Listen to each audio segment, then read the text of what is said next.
আসসালামাইকুম। আজকে আমরা দেখলাম আমাদের খামারের কিছু মুরগি চুনা পায়খানা করতেছে এবং কিছু বাচ্চা মুরগি রক্ত মশার মতো পায়খানা করতেছে। তো আমরা প্রাকৃতিক ভাবে ঘরোয়া যে চিকিৎসা আছে সেটার জন্য আমরা তৈরি করলাম। এখন প্রাকৃতিক ভাবে আমরা ঘরোয়া একটা চিকিৎসা দেব। সেটা আমরা এখানে নিয়েছি পেঁপের পাতা। একটু আগে আমি গিয়ে আমাদের নিজেদের যে গাছ আছে সেই গাছ থেকে আমরা 4টা পেঁপের পাতা আনছি। পেঁপের পাতাটা অবশ্যই আপনার কচি পাতা হতে হবে।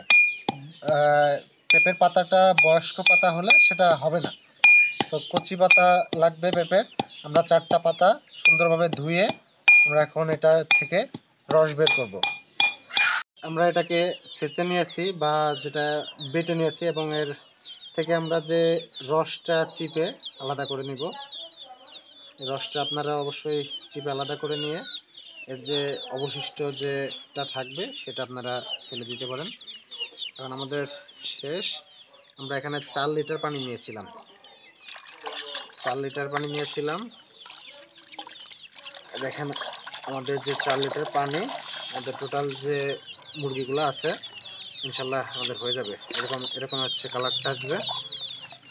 এরকম কালারটা আসবে।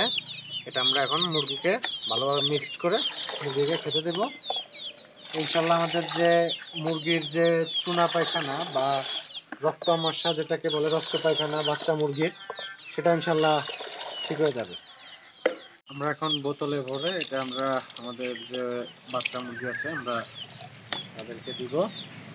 আপনারা ওইভাবে করলে প্রাকৃতিক ভাবে কম খরচে, মানে একবার একদমই খরচ ছাড়া আপনারা এটা প্রয়োগ করলে ইনশাল্লাহ আপনাদের মুরগি সুস্থ হয়ে যাবে।